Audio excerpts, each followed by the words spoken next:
Once again, please keep your group together, keep up with the party in front of you, and fill in all the available space. All right, well, on the right side, watch hands, arms, feet, and legs. The doors are closing. Thank you, sir. All right, we'll see you. Yeah, we'll see you around. As we say, Twin Day, let's go. Toodles. Welcome aboard, everyone. My name is Ray. I'll be your safari driver, animal spotter, and all-around ray of sunshine as we go through the 800 square mile Harambe Wildlife Reserve. Above your heads are the pictures of all the animals we might see while we're out and about, and we're heading right into the reserve. So remember to stay fully and completely seated at all times, and keep those hands, arms, feet, and legs in the vehicle.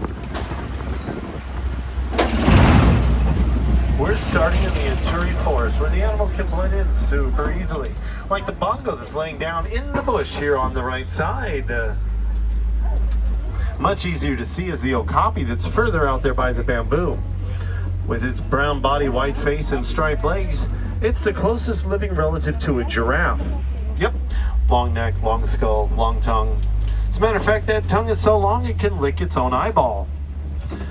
On the left is a much easier to see bongo. It's not hiding in the bush.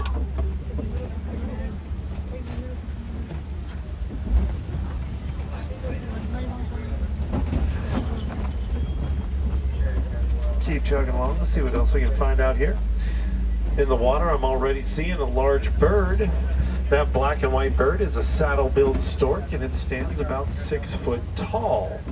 On top of the ridge on the right, I'm seeing a greater kudu looking down on us. That's the second tallest antelope we'll find on the reserve. A little bit closer view of that saddle-billed stork. And how about that rhino laying down on the left? In a forested area like this, that would be a black rhino. Now, sadly, thousands of rhinos are being hunted and killed by poachers just for their horns. Yeah, some cultures believe rhino horn to be medicinal and can cure everything from a headache to cancer. But studies have shown that's just not true. And rhino horn has basically no medicinal value. Some greater kudu again on the right side, staying in the shade of the trees. Those are both ladies. Among the kudu, only boys have horns.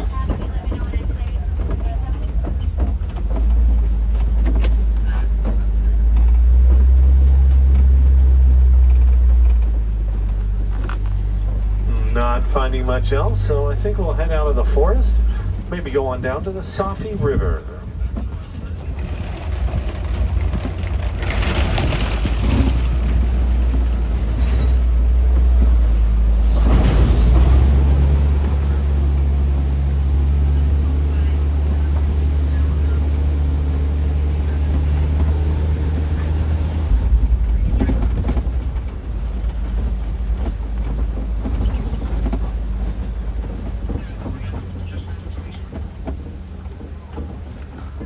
Oh my goodness, look at that on the right side. How about a hippo out of water? When they're on the shore like this, you can truly see how huge they are, weighing in at about 5,000 pounds. Normally during the day like this, I see them under the water, where they can stay underwater for 5 to 8 minutes at a time. To mark their territory, a hippo will back up to something like the cliff wall, an island, or a truck. They'll then flap their tail and poop. Yeah, it goes everywhere. Those big white birds on the right, those are pink-backed pelicans.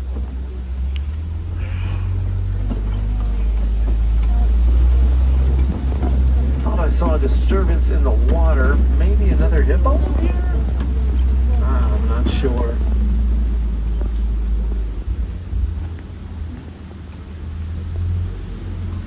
To get to point A to point B, they don't swim like you might think. Instead, they sink to the bottom of the river and walk. Yeah, there we go. Right over here. As we make this bend, there's two in the water, head in the same direction we are.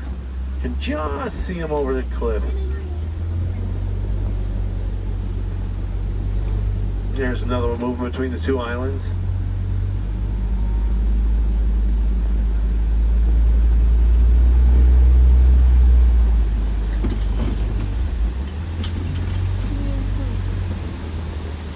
Not seeing much else though on the bottom part of the river. On the upper portion, I see a crocodile right there in the water. There's another one by the far ridge on the beach.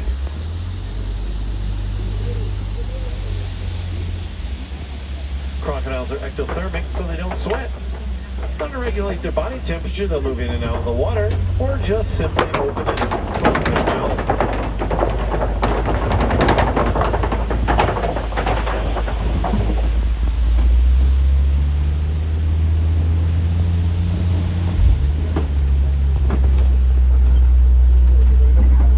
If I have any wilderness explorers on board, you'll need to know the name of the truck you're on to get your safari badge. This one happens to be the best one in the fleet. That's why it's known as Simba 1. Write that down in your Explorer Handbook, and if we get back to the village, you can talk to a wilderness explorer about earning your safari badge.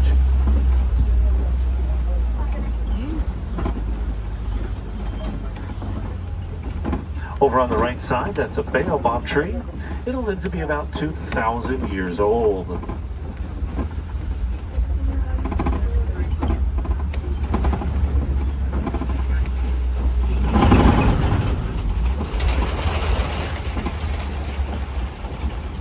Now we're descending into the African grasslands. They stretch for hundreds of miles in East Africa and are like a superhighway for millions of migrating animals that come through here every year.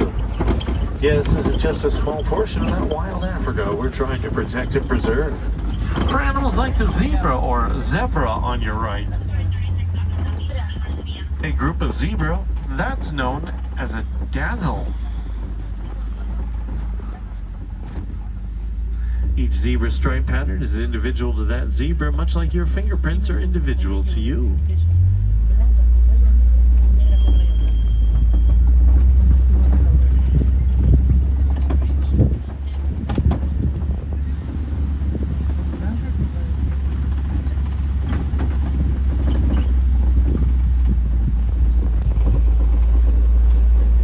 Well, I'll be. In the den on the left side, some speckled animals. Those are painted dogs, or wild African wolves.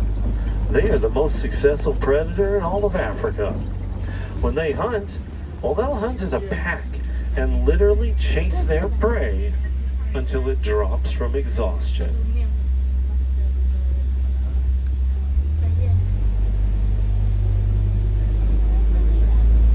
Some sable antelope off on the left side.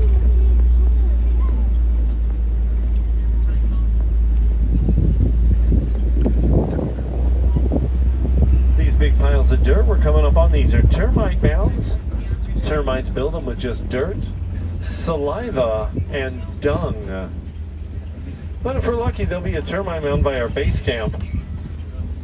We'll go get some fresh termites and enjoy some termite s'mores at the campfire tonight.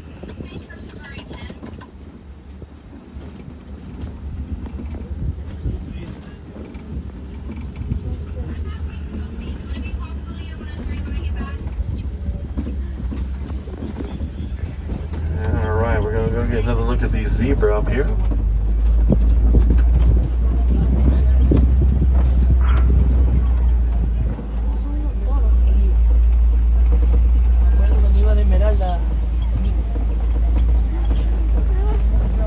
I've also noticed probably the animal you came all the way to Africa to see. If you keep your eyes on the right side, walking away from us, that's a cow. It's the Ankoli or Watusi cow, whose horns get to be about 6 foot tip to tip.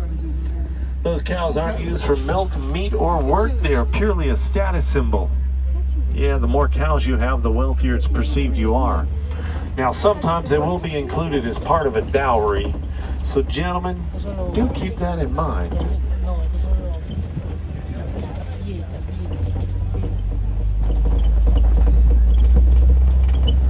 On the right side, how about some wildebeest? And on the left, a Patterson eland laying in the shade. My goodness. A fully grown eland will weigh up to 2,000 pounds and be able to leap 6 foot straight up. To attract a female, the male eland will find a lovely bush and pee on it. He'll then rub his head and his horns all through that bush, trying to get it tangled up around his head like a big flower crown. He then struts about the reserve going, "Hey, how you doing?" I mean, it works for the eland. You be you, right? Some giraffe in the bushes on the left. A group of giraffe known as a tower. Oh, something spooked that giraffe.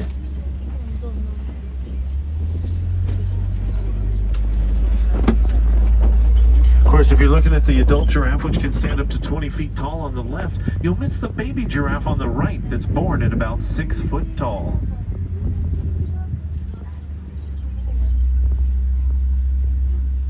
Yeah, baby giraffe. Looking at the spots on their pelt, they're a little bit jagged or lacy, a great indicator of a Maasai giraffe. Now I gotta say, giraffes are ruminants, so if you ever get a chance to watch a giraffe eat, do so. You'll watch them chew their food. They swallow, and you can watch the big glob of food they had in their mouth. You will see that glob go all the way down their neck.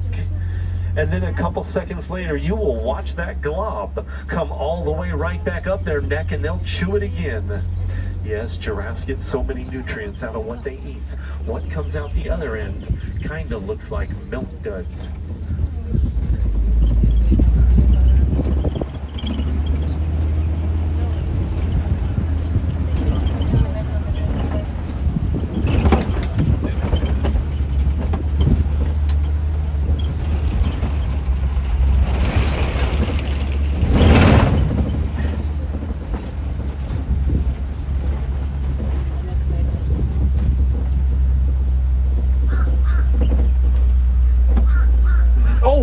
On the right, there's an elephant up there.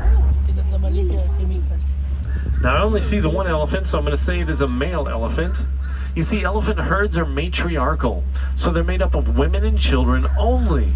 The boys, they get kicked out at about age 13 to 15 to roam alone.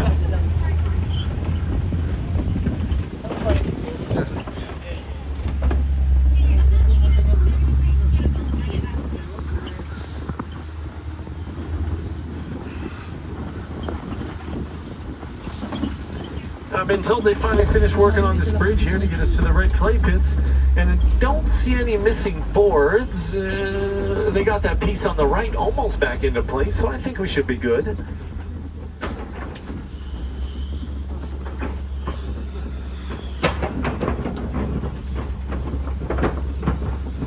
Yeah, it doesn't sound so bad.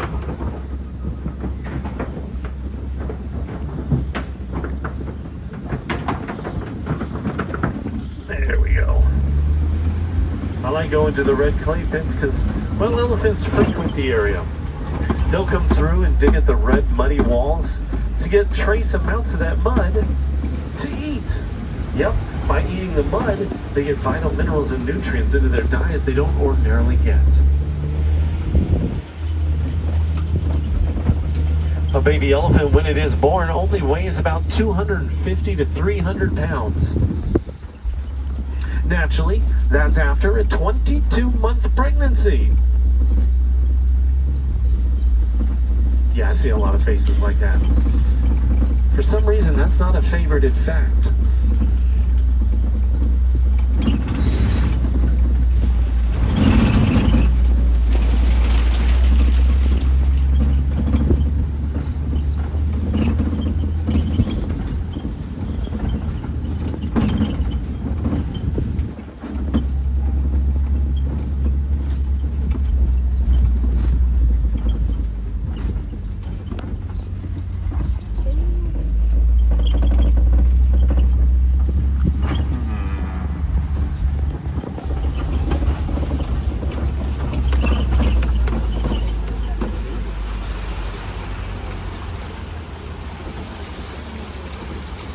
Oh, flamingos!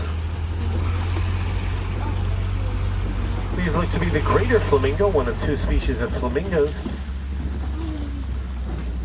that are here in Africa. A group of flamingos like this is known as a flamboyance. Now they are the tallest and also the lightest colored flamingo of all.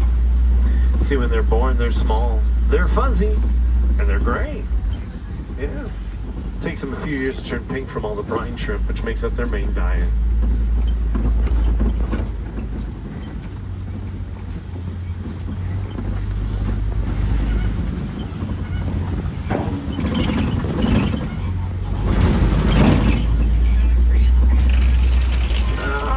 there's something to pay attention to, folks. How about on the far left? Those are rhinoceroses enjoying the shade of that palm. A group of rhinos known as a crash. These would be white rhinos, which weigh in at about 5,000 pounds and have been known to charge things at speeds of up to 35 miles an hour.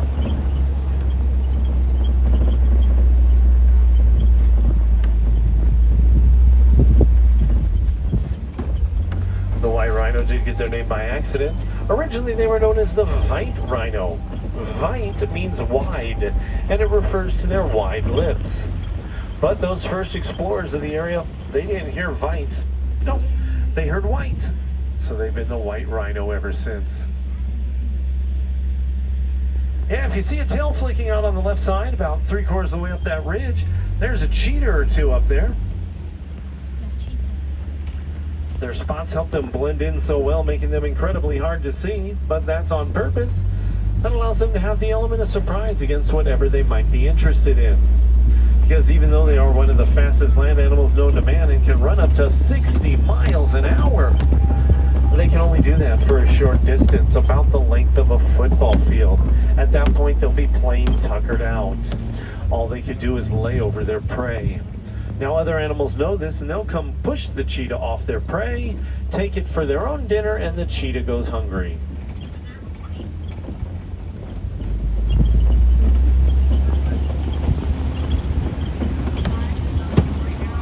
Well, let's circle the copies here.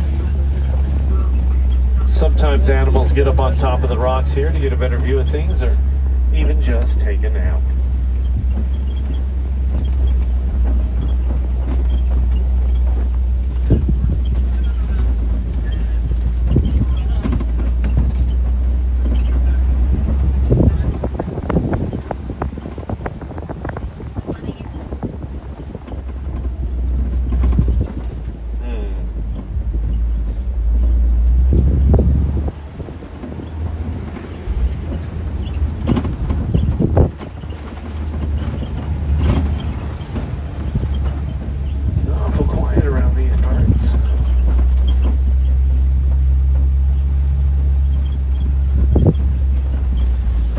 Some burrows up ahead. That tells me warthogs could be nearby. They are, after all, the largest burrowing animal on the continent. And there's one walking about, moving right to left. Wow.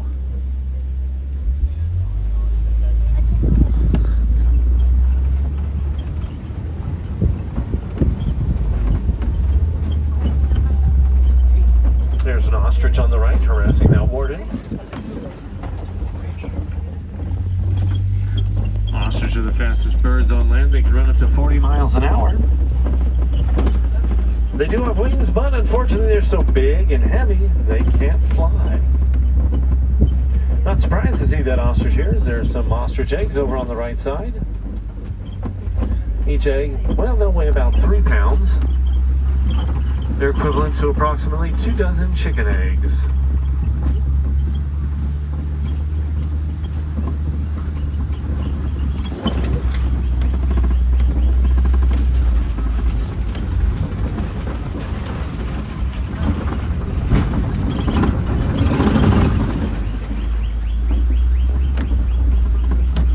Oh, excellent. I see a goat up on the ridge. That means it's true. The warden is raising Nigerian dwarf goats out here on the edge of the village. This is going to be a great boon for the village, not only as a source of fresh milk, but also a commodity to sell or trade. There's a few more. These goats are as big as they're ever going to get. And I can't wait for that first batch of milk to make it to the village. You see, the powdered stuff I've been getting just doesn't taste the same.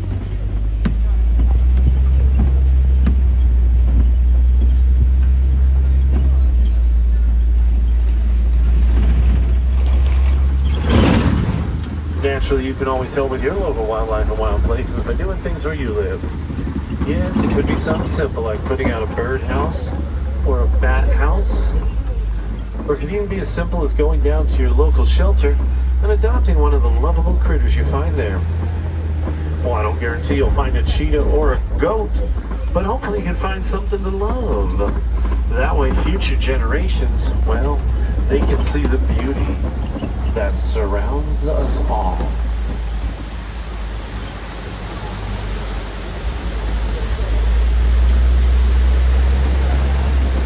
Alright, my friends, I'm a little sad here. Yeah, it seems after all this time we've only managed to make it to the other side of the village. I reckon I'll pull on in at the abandoned cattle docks and drop you off. That way you can go explore the local shopping, dining, and entertainment options. Or if you're a bit more adventurous, head on down the Gorilla Falls Exploration Trail, where you might find gorillas, monkeys, meerkats, maybe even something called a naked mole rat. Yeah, it's possible. A little bit of a backup here. At least there are trucks and not a giraffe blocking our way. I'd hate to get stuck in a giraffic jam this close to the drop-off point.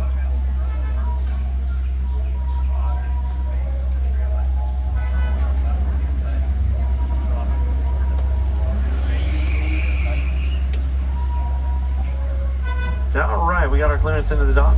Now as we pull in, one last bit of Swahili for you. That'll be Kwaheri. That means go well.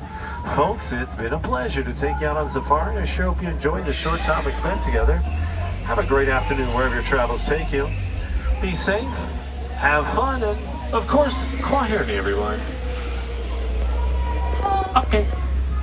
On the right side, watch hands, arms.